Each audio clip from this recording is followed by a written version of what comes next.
Last week, computers all around the world went down. It was chaos, and I thought it all felt very familiar. And then it hit me.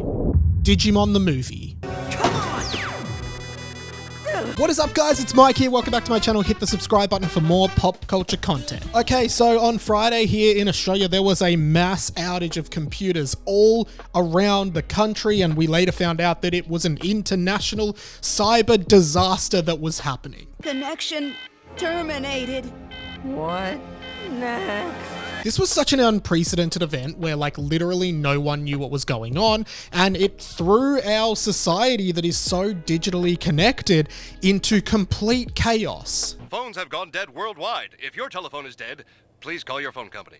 Well, at least my sister can't call me 3 times a day. Radio stations stopped broadcasting, supermarkets couldn't process any transactions, airports couldn't check passengers into their flights, causing delays all around the country, and basically anyone working on a PC at their job was pretty much unable to do anything. Not to mention the hospitals, which were completely thrown by this. Overall, it was a bad experience, and here on this channel, I like to talk about world events and how pop culture intersects with them, right? And what I realize is that all of this has been done before. It almost feels foreboding that all the way back in the year 2000, Digimon the movie had this exact same thing happen. In supermarkets all over the city, computer systems are failing, causing congestion at the registers. If you are unfamiliar with Digimon the movie, which I don't blame you for, Digimon, of course, was a popular anime back in the late 90s, early 2000s, and when Pokemon the first movie came out back in 1999, Digimon really wanted a piece of that pie in the West. So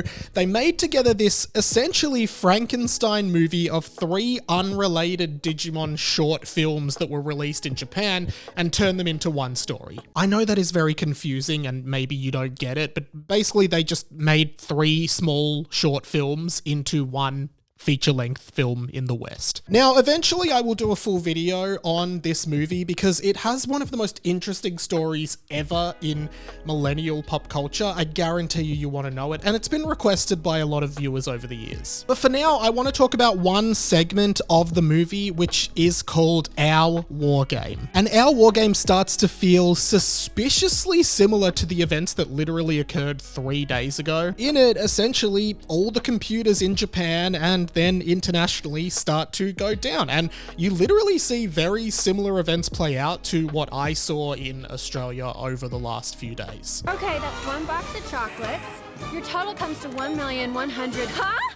Yeah, that's what it says. That must be really good chocolate. Paper or plastic? Supermarket checkouts, airports, people working in offices, pretty much everything stops working because of the computers. Unlike in the real world, in the Digimon movie, it turns out that there is a Digimon egg that has been hatched inside the internet that is infecting all of the computers and shutting them down. Huh? The egg is already hatched. Oh, not that egg. And it ends with this Digimon hatching, becoming an antagonist to our main characters, hacking into government systems and launching a nuclear missile to cause mass destruction to human civilization. And the missiles is headed for Colorado. They're gonna land in less than 10 minutes. And it results in some of the main characters in Digimon having to enter the internet to fight this enemy. That is right, that is such a great concept for a movie, right? A movie in which a group of kids have to save the world by entering the internet. Wake up. Don't quit now. Because the thing is, no one else really understands what's going on because no one really knows what Digimon are in the movie, and it's quite crazy. Now, even though in the real world we didn't have such disastrous consequences, right? It was pretty inconsequential. There was obviously a lot of outages and people really felt that, and productivity was down, and healthcare services were down, which is obviously terrible. There wasn't anything as extreme as nuclear missiles being launched without permission. Nor does it feel like there was a big entity behind this. I'm sure conspiracy theories will pop up, but from what we can tell, it was literally just a failing of CrowdStrike, and I'm not even going to pretend that I understand what that means because I don't. Well, do you know what a semiconductor is? A guy who works part-time on a train? Never mind. Is it hooked up yet? Almost. But I think what's really interesting about it is that this idea of computers shutting down and causing chaos in society is something that has literally been a theme of like pop culture and science fiction for a very, very long time. Of course, the idea of Y2K was a massive fear in 1999, where people thought that this kind of exact thing would happen and it would cause literal chaos around the whole world. This was also sent up in a Treehouse of Horror episode of The Simpsons, which I always found really, really fun. Well, look at the wonders of the computer age now. Wonders, Lisa, or blunders? I think that was implied by what I said. Implied, Lisa, or implode? But I feel like the desperation in Digimon the movie Our War Game was just so interesting because I genuinely felt so many parallels the other day here in Australia. I would really love to think that somewhere out there were a group of kids in real life going into the internet to save us from something that we couldn't see. That would be just an amazing story.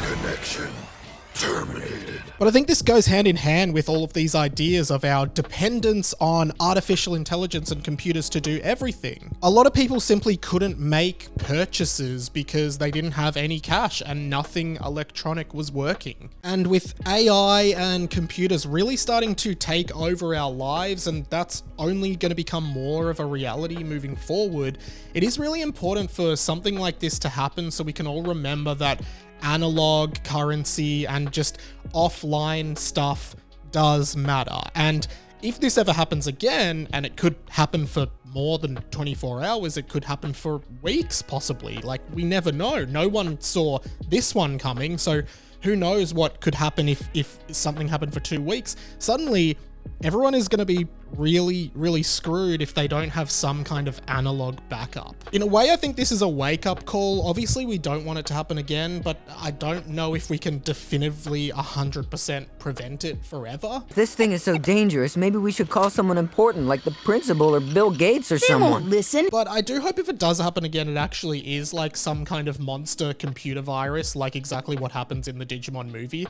and we all get to watch a bunch of kids defeat it. You guys make this stuff look easy. Hold that thought. Because honestly, that would just be much cooler than the alternative, which is just like a tech company stuffed something up. I am interested to see if this CrowdStrike company can recover from this. Surely if you had shares in that company, you would have sold them that moment, because I don't think they'll ever be higher. But ultimately, I think this is a very interesting example of a problem that literally a children's anime series tackled 25 years ago. So really, who knows what could happen next? Whew, thank you so much for watching this video, guys. I hope you enjoyed it. Make sure you hit the subscribe button and a thumbs up. Hey, I'd love for you to comment as well. Let me know down below, how were you affected by this outage, if at all? And also, what's your favorite nostalgic, like, cartoon? I loved Digimon when I was a kid, and it always has a soft spot in my heart, but I'd love to know yours. Leave them down in the comments. A few of my other ones will be there too. As well as that, I have a Patreon. I would love for you to jump on the Patreon and support my work. It's a really good way to keep the lights on here at Radio Mike Productions. And thanks to all my other patrons so far.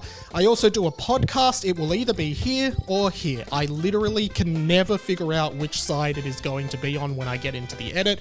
So, I don't know, just it will be in one of these areas, okay? And finally, I have a bunch of other content. All of the links are in the description to this video, but I also have a blog and Instagram and Twitter, so I would really genuinely love to have you follow me and reach out to me on those platforms. But anyway, that's pretty much it for this video. Stay tuned. I'll have a few more videos up during the week, but for now, my name's Radio Mike. This has been The Inside of My Mind, and I'll see you in the next one. Catch you later.